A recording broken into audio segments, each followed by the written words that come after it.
Well, my story is a story about a Jewish child growing up in Nazi-occupied Europe.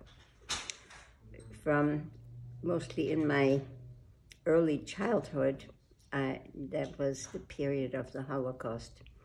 And I was forced to go on a journey with a number of stops. The journey was not voluntary.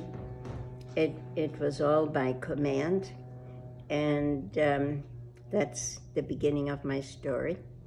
I was born in Berlin, and the first 6 years of my life were a very happy childhood when I grew up with loving parents, my brother, 2 years older than I, and my grandparents in the same house. I only have wonderful memories of my early childhood. And things changed after Hitler came into power. My grandfather owned a bank, and my father was a partner in the bank, and we were comfortable as a family until the Nazis decided that Jews couldn't own banks anymore, and it was taken away. And my father became unemployed. So he decided to explore possibilities in the Netherlands, an adjoining country from Germany, to try to find a job. And of course, the main reason was to escape Hitler, and hoping that we would escape the persecution of the Jews. So he did find a job with the American Express company in Amsterdam, and my mother, my brother, and I followed him. But this was the first disruption in my family. We had to leave our grandparents behind. They were not allowed to leave. So the first 2 years in Amsterdam were relatively peaceful, but then the Germans invaded Holland. Holland became an occupied country, and exactly what we were trying to escape followed us. So it didn't take very long when persecution of the Jews in Holland escalated, started with many restrictions.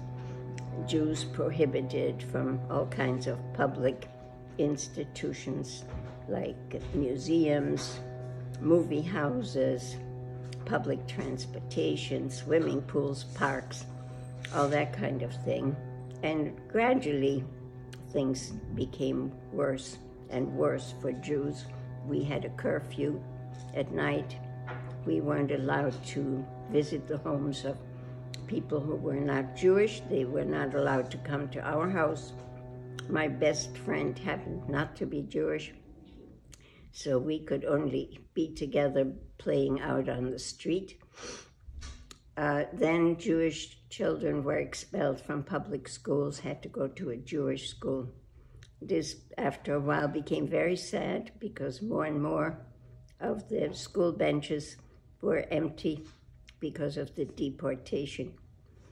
And other things like had to wear the Jewish star on our clothing all the time. We couldn't go to grocery stores until after 3 in the afternoon, and wartime creates scarcity, so often there wasn't much left in the stores. And so on. They also confiscated our bicycles. And not being able to use public transportation and lose your bicycle puts you into a very narrow kind of world. Of course, the worst part of everything was the deportation. And more friends and family and neighbors were no longer with us. So eventually it was our turn, and we were arrested one morning in June of 1943 and were sent to a camp called Westerbork, which was a German concentration camp, mostly a transit camp, where Jews were stationed until they were deported further to the east of Eastern Europe and the death camps there. And it was a terrible journey to Westerbork because we were transported in cattle cars, and they loaded us 60, 70 or more people in one wagon without food, without water, without toilet, and basically without air because there were no windows in those cattle cars. And then we arrived in Westerbork, living in very crowded barracks with not very favorable hygienic conditions. And we, well, I should go back. My father, when we were still in Amsterdam, one day met a friend on the street who had just received passports to Ecuador for himself and his wife, and gave my father the name of a person in Stockholm who had sent those passports. And he said, just write him a letter, send passport pictures for you and your children, and hope for the best. The passports did not arrive before we were deported to Westerbork.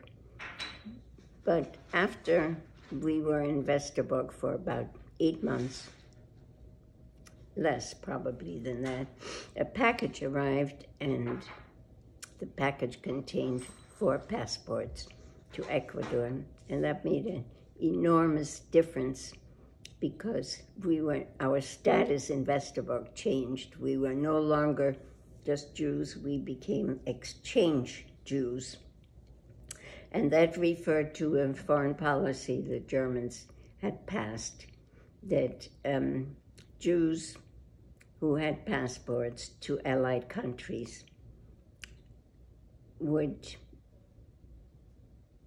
be preserved somehow for an exchange for German citizens, either German civilian citizens or German prisoners of war. And so eventually we were then sent from Westerbork to Bergen-Belsen, a concentration camp in Germany, which in a way was a privilege because most people from Westerbork were sent to Auschwitz or Sobibor or another death camp in Eastern Europe.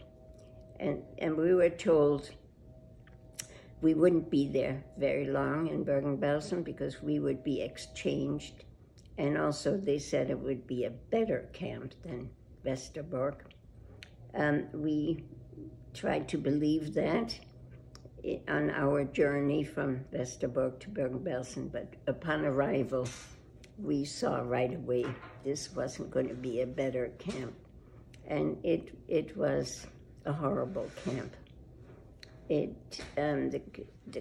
adults had to do slave labor from early in the morning into the night, 6.5 days a week. We lived in very crowded conditions. Hygiene was terrible. The food rations were highly inadequate for survival. All we ever got was one piece of bread about 3 inches wide and a bowl of soup at night consisting of turnips boiled in water. Nobody could survive on that nutritional basis, and everything combined, people died. It's often referred to as a slow death camp. My own responsibility, I was too young. My brother was considered an adult. By then I was 13 years old, and he was 15, so he had to work just like adults. My own responsibilities were helping to clean the barracks and taking care of the children whose parents were at labor all day long, and doing the laundry for my family. And that meant usually sitting right next to it to watch the laundry until it was dry, because there were so many thieves in the camp. And if I left my clothing on the line, I would never see them again.